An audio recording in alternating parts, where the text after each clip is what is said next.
Amém, queridos irmãos, chegamos à quarta-feira, primeira semana de um novo volume do Alimento Diário intitulado Mensageiros de Cristo. O título dessa primeira semana é A Vida Estava na Palavra e a Vida Era a Luz dos Homens. O título da quarta-feira, A Vida Estava na Palavra e a Vida Era a Luz dos Homens. O versículo, Hebreus capítulo 11, versículo 3, na versão King James atualizada.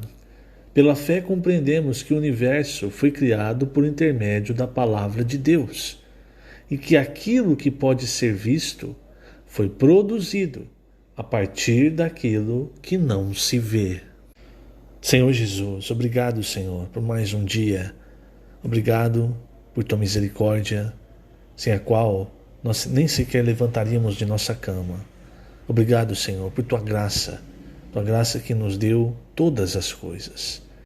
Por tua graça recebemos a salvação, por tua graça recebemos a tua vida e hoje, por tua graça, temos recebido a tua palavra cheia de espírito, cheia de vida, cheia de luz. Ilumina-nos, Senhor, a cada dia. Não permita que permaneçamos em trevas. A luz resplandece nas trevas e as trevas não prevaleceram contra ela e nem prevalecerão. Por isso, Senhor, que a tua palavra cheia de vida e de espírito, seja também luz para cada um de nós, para remover qualquer sinal de trevas, qualquer coisa que tente cegar a nossa visão. Ilumina, Senhor, os olhos do nosso coração, para que vejamos claramente o que há no seu coração e tudo o que o Senhor está fazendo. Obrigado, Senhor. Jesus é o nosso Senhor. Muito bem, queridos irmãos, vamos começar vendo a quarta-feira. Vou aproveitar fazer uma rápida correção no áudio da terça-feira. Troquei a igreja em Filadélfia com a igreja em Laodiceia. Então, quem ouviu pode ter percebido. Em determinado momento, falando da igreja em Laodiceia, citei como Filadélfia. Então, troquei os nomes, peço desculpas. Um amado irmão me alertou. E como já não dava mais para corrigir, resolvi então no próximo áudio fazer essa correção. Graças a Deus pelo corpo de Cristo. Somos um, estamos juntos, um ajudando os outros. Então se você percebeu, viu que os nomes estavam trocados, tudo bem. Se você estranhou ou não percebeu, então está aqui a explicação e o pedido de desculpas. Muito bem, vamos para a quarta-feira. A vida estava na palavra e a vida era a luz dos homens.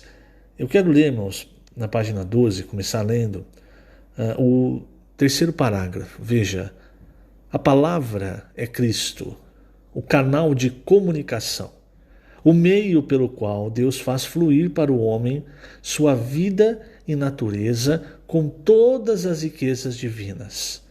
Assim, vemos que a palavra não se limita apenas a transmitir informações sobre os pensamentos e ideias de Deus.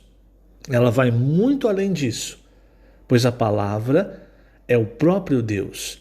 Ela é encarregada de transmitir o próprio Deus ao homem.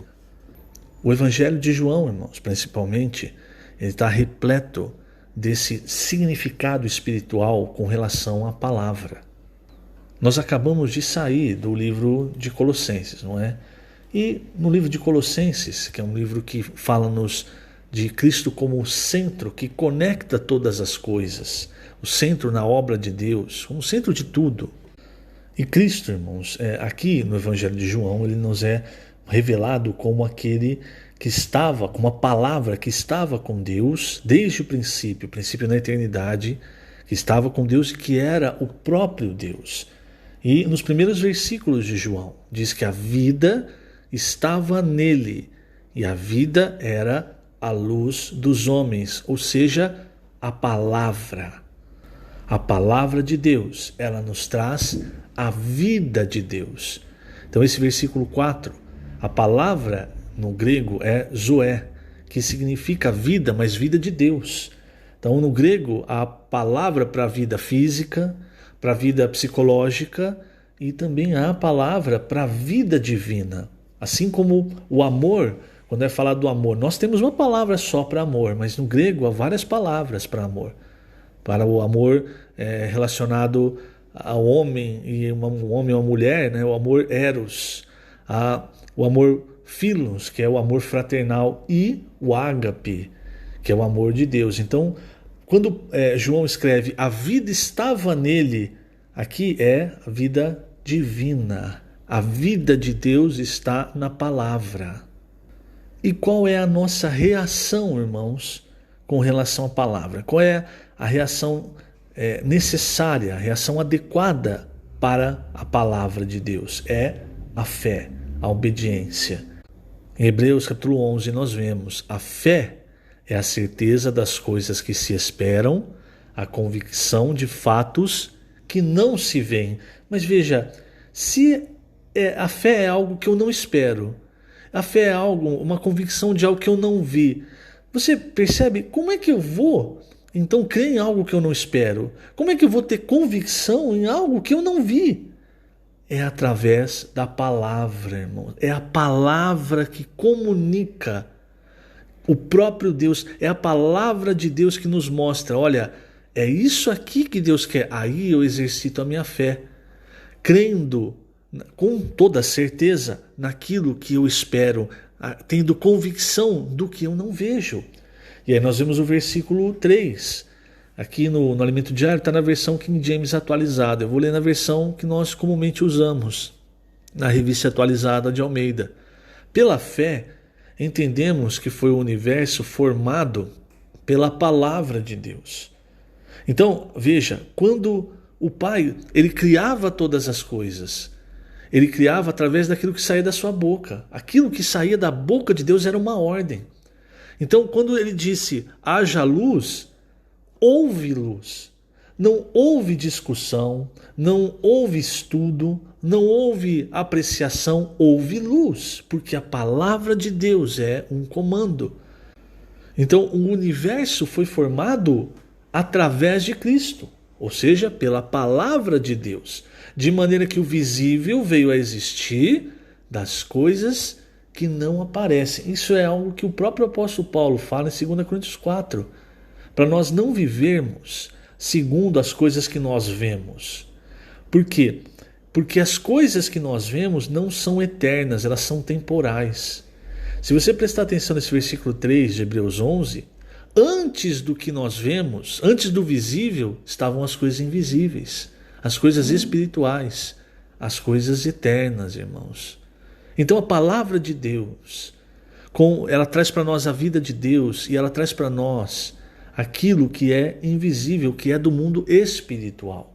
E quando nós cremos, então isso se torna em substância. Aquilo que é invisível, aquilo que está no mundo espiritual, vem para nós de uma forma visível, de uma forma real, de uma forma palpável.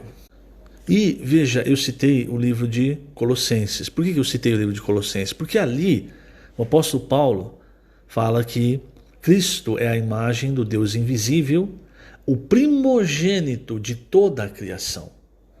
Pois nele, isso eu estou lendo no capítulo 1, versículos 15 e vou ler o 16. Pois nele foram criadas todas as coisas. Porque quando Deus cria, ele usa a palavra, Cristo. Nele foram criadas todas as coisas, nos céus e sobre a terra, as visíveis e as invisíveis. Sejam tronos, sejam soberanias, quer principados, quer potestades, tudo foi criado por meio dele e para ele.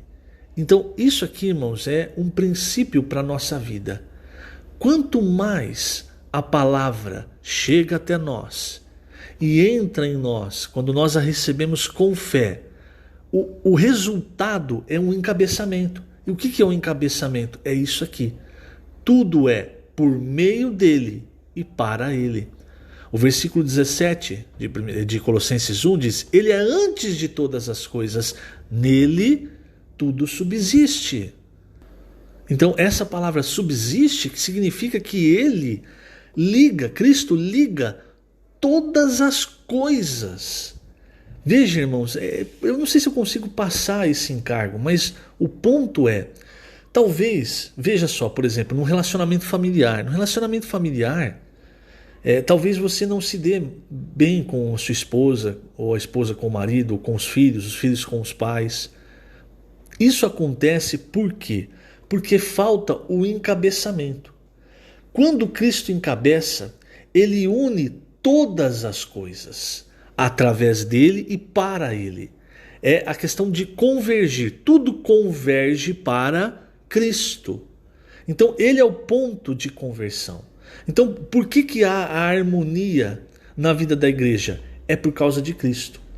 E Cristo é a palavra. Quando nós olhamos lá Deuteronômio 6, falamos muito desse trecho ultimamente. O que Deus quer fazer? Ele quer fazer a palavra, irmãos. E talvez eu já esteja até entrando um pouco na quinta-feira também, né? Ele quer fazer a palavra circular entre nós, porque é a palavra de Deus, que é Cristo, que vai fazer de fato com que as coisas estejam convergindo para o ponto central, que é Cristo. Então, quanto mais palavra nós tivermos dentro de nós e circulando na nossa família, mais a nossa família, o pai, o filho, a esposa, o marido, o irmão, mais a família, a vida da igreja, enfim, não é? Ela vai ter unidade e unanimidade. Por quê? Porque Cristo, como a palavra, quando ele é antes de todas as coisas, quando ele encabeça, quando nós falamos a palavra entre nós, fazendo a imersão, orando, lendo a palavra, mergulhando na palavra, enfim. Quando a palavra está circulando, irmãos, ela está fazendo o quê? Ela está fazendo cada um de nós receber da vida de Deus, da luz de Deus. E isso faz com que nós sejamos encabeçados por Cristo. Isso vai nos conectando com Cristo e uns com os outros. Isso é o que nós vimos quando nós estudamos o livro de Colossenses. Como Deus ele quer nos conectar. Até foi falado bastante sobre a questão do tecido de amor. O ponto central, ponto de conexão é Cristo. E Cristo é a palavra. Porque, veja só, irmão, se eu simplesmente disser, olha, você precisa mais de Cristo, talvez você não entenda, talvez fique ainda muito subjetivo para você. Mas quando eu falo, você precisa mais de Cristo, e Cristo é a palavra, aí é algo concreto. Então nós temos a palavra de Deus, a Bíblia, e essa palavra precisa circular entre nós. Essa palavra precisa estar presente no nosso viver. E graças ao Senhor hoje, pela misericórdia do Senhor, nós temos a palavra profética, que é uma palavra que nos dá, dentro da Bíblia, a direção. Então veja como isso, irmãos, é assim maravilhoso, é muito rico. Porque nós saímos do livro de Colossenses e entramos no livro de João, mas eles não estão separados, assim como o livro de Efésios, o encargo do livro de Efésios, não estava separado do encargo do livro de Colossenses. Então agora, mergulhando nos escritos de João, irmãos, nós precisamos mergulhar com o coração de receber vida. Porque se eu apenas leio a palavra, eu vou adquirir muito conhecimento. Mas o ideal não é só ler para adquirir o conhecimento, mas principalmente, irmãos, para receber vida e receber luz. E sempre lembre-se, a palavra de Deus, em primeiro lugar, ela é um comando. Lembre-se, disse Deus, haja luz, e houve. Então, se Deus diz algo na minha vida, eu tenho que receber com fé para que essa palavra produza algo em mim, algo que agrade o Senhor, que seja da vontade do Senhor. Do contrário, se eu não recebo com fé, recebo só na minha mente, ela só produz conhecimento, ela não produz nada, ela não produz o que Deus quer. Como Paulo diz, ela não produz a economia de Deus na fé.